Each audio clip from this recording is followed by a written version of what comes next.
नमस्कार मैत्रिणींनो, संध्या कुकिंग चॅनलमध्ये आपलं स्वागत आहे। मी आज तुम्हाला दाखवते बटाटा वडा। त्यासाठी मी अर्धा किलो बटाटे उकडून मॅश करून घेतलेले आहेत। पहिल्यांदा भाजी करायची दाखवते। 2 छोटे कांदे चिरून घेतलेले आहेत, थोडी कोथिंबीर चिरून घेतलेली आहे। याला लागणारा सगळा मसाला 1.5 चमचे मीठ आहे, अर्धा चमचा हळद आहे, 1 चमचा ओवा जिरे बडीशेप आहे, आलं लसूण कुटून घेतलेलं आहे आणि चवीनुसार मिरची टाकणार आहे। आता कढई तापलेली आहे, मोहरी आहे हे टाकते, 1 चमचा आहे। मोहरी तडतडली मी कांदा टाकते।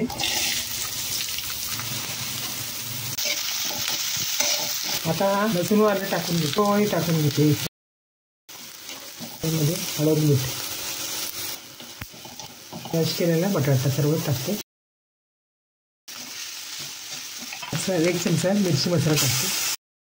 हे सगळे एकत्र करून घेते। गॅस बंद केलेला आहे, हे गार करून ते करून घेते। यामध्ये बटाटे वड्याचे मिश्रण केलेलं आहे, त्यामध्ये पीठ मीठ आणि हळद चटणी टाकलेली आहे। बॅटर तयार करून घेते।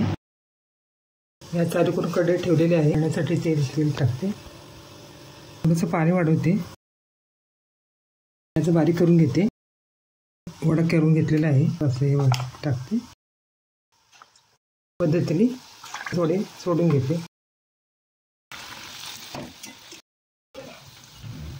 एकदम बारीक करून घेते, त्या तळण्याचे वडे काढून घेते। या पद्धतीने सर्वच वडे तळून घ्यायचे। माझे वडे तळून झालेले आहेत, या पद्धतीने सर्व करावं। टोमॅटो सॉस बरोबर खाता येतात वडे, हे चपाती बरोबर जेवताना पण खाता येतात। छान झालेले आहेत माझे वडे। तुम्ही माझ्या पद्धतीने वडे बनवा, खा। संध्या कुकिंग चॅनलला लाईक करा, शेअर करा, सबस्क्राईब करा, ऑल ऑप्शनचं बटन दाबा। काय कमेंट असेल कमेंट करा। पुन्हा नवीन व्हिडिओमध्ये भेटूया, बाय।